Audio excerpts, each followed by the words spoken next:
Assalamualaikum warahmatullahi wabarakatuh. Salam sejahtera untuk kita semua. Baik, adapun materi kita kali ini tentang pengantar faktor manusia dan pencegahan kesalahan di tempat kerja. Sebelum kita masuk materi ini, ada baiknya para mahasiswa mempersiapkan catatan apabila nanti ada hal yang penting harap dicatat. Kemudian pada para mahasiswa diharapkan juga memperhatikan dengan seksama video ini. Kita langsung saja ke materi kita. Pendahuluan, seiring dengan berkembangnya dunia industri, masalah yang selalu berkaitan dan melekat di dunia kerja sejak awal dunia industri dimulai adalah timbulnya kecelakaan kerja. Dari sejak mulai era industri dimulai, itu memang dibayang-bayangi oleh kecelakaan kerja. Ya.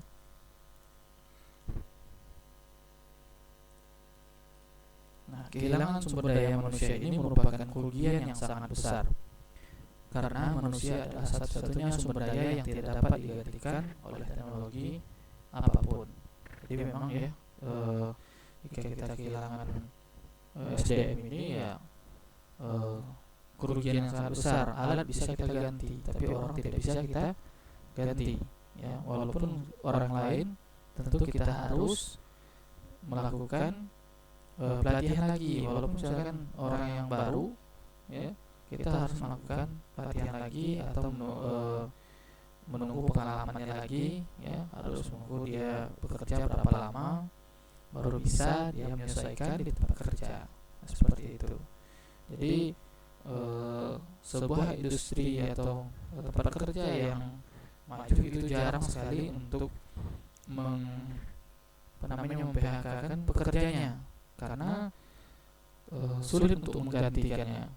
Jika misalkan diberhentikan, tentu pekerja yang baru, terima pekerja yang baru itu sangat sulit, ya butuh biaya lagi, di mana ada pelatihannya, kemudian pengalaman kerjanya, ya. Makanya di dunia kerja itu lebih diutamakan yang berpengalaman kerja, seperti itu. Kemudian oleh teknologi, nah ya, walaupun di era sekarang ini pekerjaan bisa digantikan dengan mesin dan robot, namun mesin dan robot ini tidak memiliki insting ataupun hati nurani. Jadi dia hanya bekerja sesuai dengan perintah, sehingga robot itu ya sesuai dengan perintahnya saja atau sesuai dengan programnya saja, seperti itu.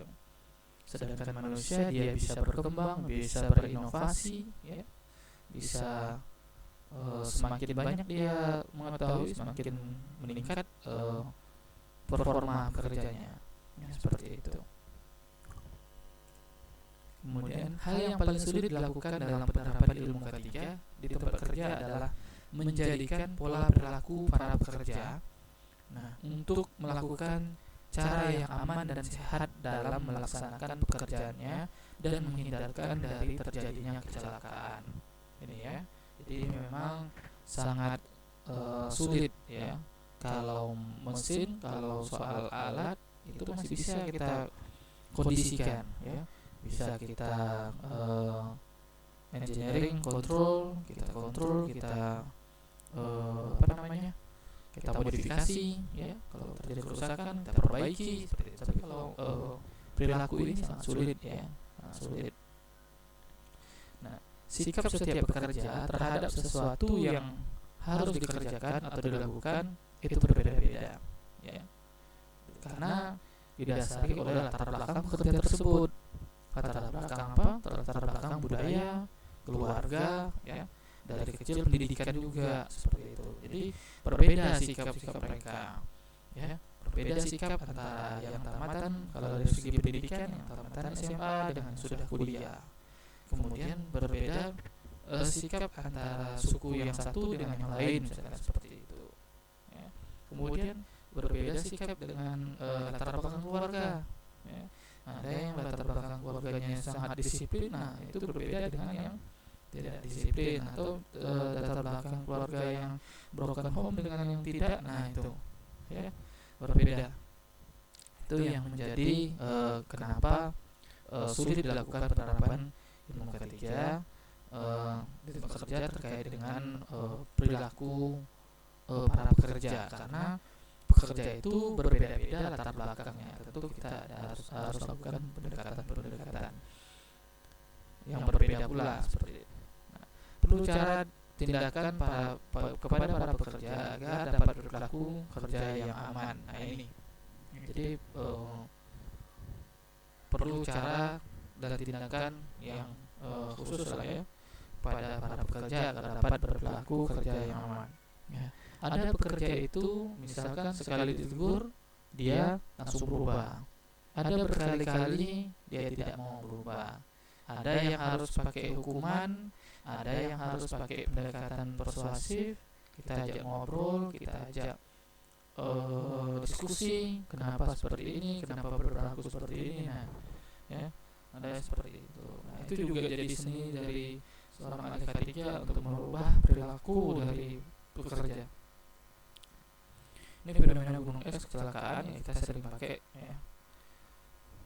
Di mana biaya kecelakaan, biaya dari segi biaya ya, ini 10% itu ada pengobatan, gaji, biaya asuransi, ya.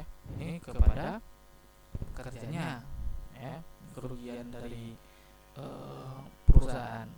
Tapi selain itu ada banyak lagi ya, 90% ada kerusakan gangguan, ya, gangguan mesin, gangguan alat, gitu ya. Kalau misalkan sudah terjadi kecelakaan seperti mobil lah atau motor lah seperti itu ya. Jika sudah pernah terjadi, sudah nabrak, sudah pernah terjadi kecelakaan, itu tidak bisa bagus lagi, maksudnya bisa dipakai tapi kondisinya tidak seperti yang sebelum kecelakaan atau yang sebelumnya seperti itu.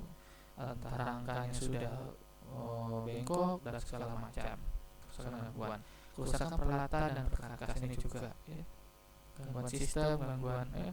Kemudian kerusakan produk dan material, ini kerugiannya. Terlambat dan gangguan produksi, ya. Jadi kalau industri itu sehari atau 1 menit saja tidak 1 menit tidak atau terhambat produksinya itu berapa? Kalau mereka itu hitungnya itu, ya, kerugiannya berapa gitu, ya.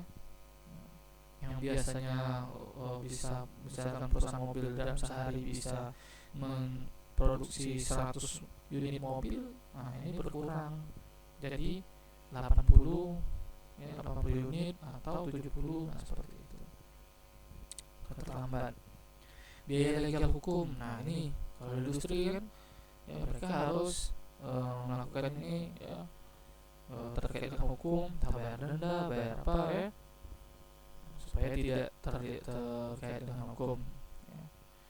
Kemudian pengeluaran biaya untuk penyediaan fasilitas dan peralatan gawat darurat. Nah ini juga, nah, jadi jika terjadi kecelakaan, nah ini, ya, biaya gawat darurat, ya, sewa ambulan dan segala macamnya seperti itu, ya. Kemudian sewa peralatan, ya, juga waktu untuk penyelidikan, karena jika terjadi kecelakaan itu akan dilakukan penyelidikan atau investigasi kecelakaan. Nah, butuh waktu lagi, ya, kita spesikan waktu untuk investigasi, karena pada saat investigasi nanti pekerjaan akan terganggu, gitu, ya. Kemudian gaji terus dibayar untuk waktu yang hilang. Pekerja yang sakit, yang akibat kecelakaan yang dirawat rumah sakit itu dibayar terus gajinya, ya, dibayar terus gajinya, sedangkan produksinya menurun seperti itu. Nah, itu jadi kerugian. Biaya pemakaian pekerja pengganti dan atau biaya melatih, ini juga, misalkan pekerja yang satu sudah sedang dirawat di rumah sakit, maka pekerja yang satu ruangannya harus misalkan harus menggantikan. Tentu kita harus memberikan biaya atau honor lembur misalnya seperti itu, atau bonus, ya, karena dia sudah menggantikan atau merangkap kerjanya seperti itu. Lalu kemudian misalkan meninggal yang pekerja tadi, tentu kita harus melatih lagi yang baru, ya. Itu biaya pelatihannya berapa? Itu biaya pelatihan itu ditanggung oleh perusahaan seperti itu. Yang upah lembur, ya, ekstra waktu untuk kerja administrasi, ini juga. Lalu kemudian kurangnya hasil produksi akibat dari si korban, karena korban tadi sudah sedang dirawat, tentu produksinya menurun, karena sudah hilang satu gitu ya, dan dirawat. Nah, hilangnya bisnis dan nama baik citra. Makanya perusahaan itu kalau terjadi kecelakaan dia sangat menutup diri sekali dengan apa? Dengan dunia pemberitaan, nah seperti itu ya, dengan wartawan ya, itu sangat mereka tutup sekali. Nanti dihubungi ya itu tidak bisa segala macamnya. Ini piramida kecelakaan terkait menurut Frankfurt ya. Jadi dari namanya kecelakaan dan kecelakaan itu satu, dan kematian serius ada 10 kecelakaan ringan, 30 kerusakan properti, dan 600 near miss. Selebihnya apa? 10.000 unsafe act ya, dan bahaya. Nah ini ya, jadi memang berawal dari unsafe act ini, kecelakaan sesuai dengan teori. Nah, perusahaan banyak mengeluarkan dana setiap tahun untuk meningkatkan keselamatan di lingkungan perusahaan agar angka kecelakaan yang tinggi bisa diatasi. Ya, mereka gak mau rugi dong, makanya dia mau mengeluarkan dana nih supaya tidak terjadi kecelakaan. Dana yang besar tersebut digunakan terutama untuk menambah alat-alat keselamatan kerja, alat pemadam kebakaran seperti alat pemadam kebakaran, rambu-rambu, APD, dan lain-lain. Memperbaiki proses produksi agar lebih aman dan meningkatkan sistem manajemen keselamatan kerja secara keseluruhan. Nah, kalau perusahaan apalagi memenuhi standar ISO seperti itu juga mereka harus mengeluarkan dana banyak ya, pelatihan, kemudian penambahan pekerja lagi untuk manajemen kerjanya. Dan dalam beberapa tahun terakhir memang upaya tersebut bisa mengurangi angka kecelakaan, namun masih jauh untuk mencapai angka kecelakaan yang minimal ya. Jadi dikatakan zero itu masih jauh ya, tapi masih ada yang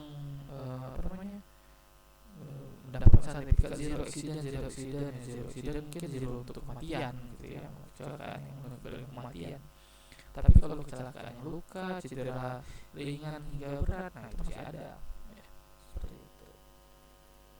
Nah, kenyataan bahwa ternyata perbaikan yang telah dilakukan oleh perusahaan tersebut belum bisa menurunkan angka kecelakaan kerja seminimal mungkin, membuat para ahli bidang industri bertanya faktor apakah yang terlupakan dalam mencegah terjadinya kecelakaan kerja.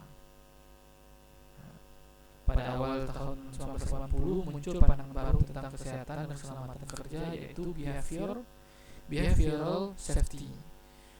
Nah, behavioral safety lebih menekankan aspek perilaku manusia terhadap terjadinya kecelakaan di tempat kerja. Menurut Switzer 1999, seorang ahli behavioral safety mengumumkan bahwa para praktisi safety telah melupakan aspek utama dalam mencegah terjadinya kecelakaan kerja, yaitu aspek behavioral para pekerja, perilakunya. Pernyataan ini diperkuat oleh Dominic Cooper berpendapat walaupun sulit untuk dikontrol secara tepat, 80-95% dari seluruh kecelakaan kerja yang terjadi disebabkan oleh unsafe behavior.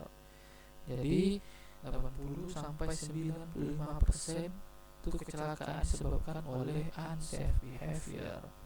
Jadi perilaku yang tidak aman ya. Apalagi di Indonesia, udahlah ya, disuruh pakai masker nggak mau pakai masker, disuruh jangan nongkrong juga ya. Gitu. Disuruh jangan ngumpul juga. Ini ya, perilaku. Hasil riset dari NCS tentang penyebab terjadinya kecelakaan kerja menunjukkan bahwa penyebab kecelakaan kerja 88% adalah adanya unsafe behavior, 10% karena unsafe condition, dan 2% tidak diketahui penyebabnya. Jadi kecelakaan kerja itu yang penyebab utama yang paling banyak itu karena unsafe behavior. Entah lagi nelpon, lagi bercanda, tidak pakai APD, tidak sesuai SOP. 10% karena unsafe condition, 10% karena korsleting alat rusak, hujan, bencana alam atau apa ya, dan 2% tidak tahu penyebabnya. Nah, menurut Dupont Company, ini terkait dengan safety culture, menunjukkan bahwa kecelakaan kerja 96%, lebih tinggi lagi, disebabkan oleh unsafe behavior, dan 4% disebabkan oleh unsafe condition. Ini tantangan bagi kalian yang ingin meneliti ya, atau mau meriset atau mau punya ide bagaimana ini mengubah behavior atau perilaku. Unsafe behavior adalah tipe perilaku yang mengarah pada kecelakaan, seperti bekerja tanpa menghiraukan keselamatan.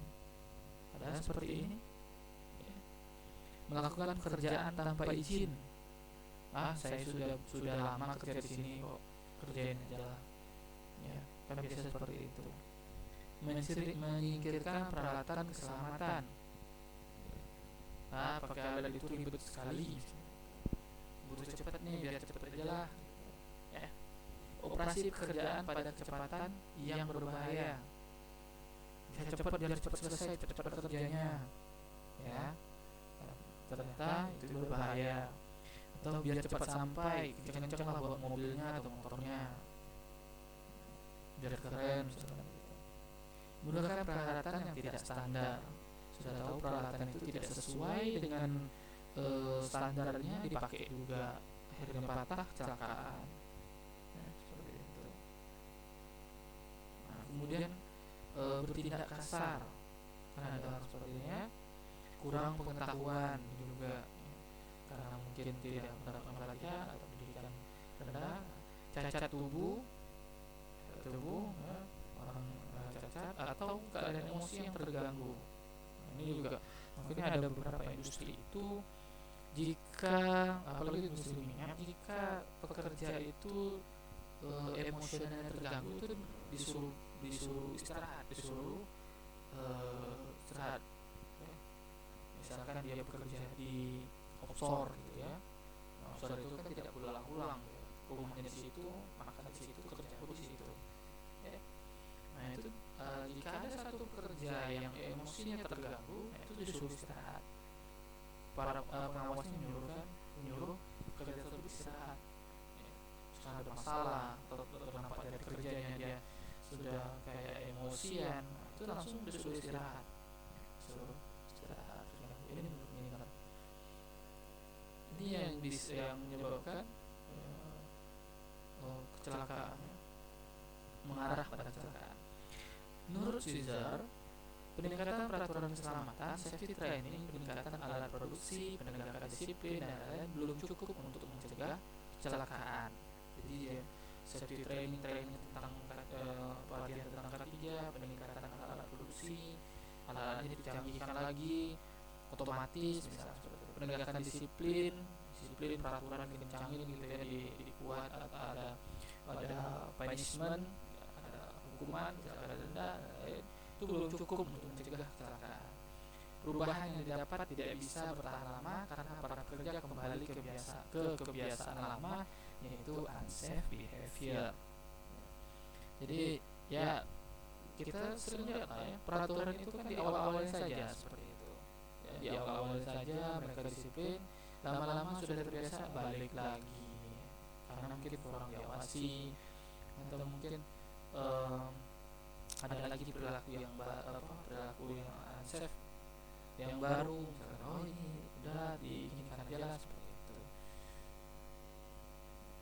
Unsafe behavior merupakan penyumbang terbesar dalam terjadinya kecelakaan kerja. Maka untuk mengurangi kecelakaan kerja dan meningkatkan safety performance atau performance keselamatan hanya bisa dicapai dengan usaha memfokuskan pada pengurangan unsafe behavior.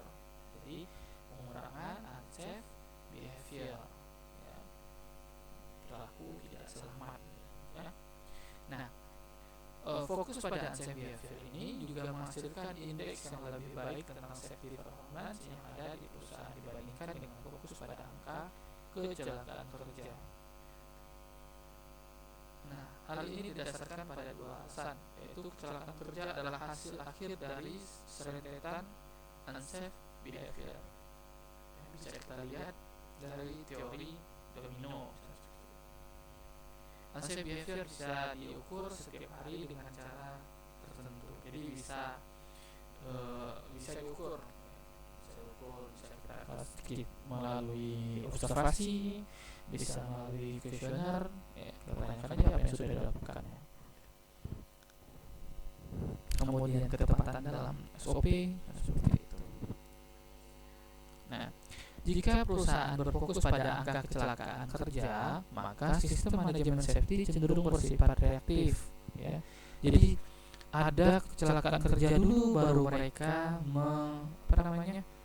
bereaksi, gitu. Baru membuat program, baru membuat peraturan-peraturan, seperti kebijakan-kebijakan. Perusahaan hanya memperhatikan safety jika angka kecelakaan kerja meningkat naik. Jadi seperti itu. Jadi jika kecelakaan kerja meningkat baru ada reaksi. Sedangkan pendekatan behavior safety cenderung bersikap proaktif. Sebelum ini lebih kepada pencegahan. Jadi walaupun tidak ada kecelakaan, mereka tetap harus melihat bagaimana, harus tetap bereaksi, beraktif nih, ya. Sebab dengan pendekatan ini perusahaan cenderung berusaha untuk mengidentifikasi setiap unsafe behavior yang muncul sehingga bisa langsung ditanggulangi. Jadi bisa dilihat perilaku pekerja ini kenapa, ya, disebabkan oleh apa, sebab akibatnya, gitu ya. Jadi kenapa pekerja itu berperilaku tidak safety, seperti itu, ya. Itu terus dipantau, ya. Nah, teori domino, nah ini, ya. Jadi ini bisa lihat urutannya, ya, dimana, ya, ada domino pertama itu social, environment, dan ancestry. Ini dia, ya, dari budayanya, lingkungannya. Lalu kemudian fault of the person, jadi kesalahan setiap orang, ya. Di dalamnya itu ada ini, ya, unsafe dan condition. Nah, inilah yang jadi penyebab, ya, kecelakaan ini. Faktor manusianya, kemudian ada kesalahan di sini sehingga menyebabkan kecelakaan.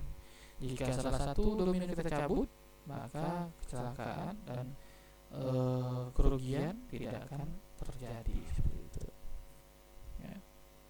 Kecelakaan, cederanya tidak ada. Nah, ini logikanya, ya.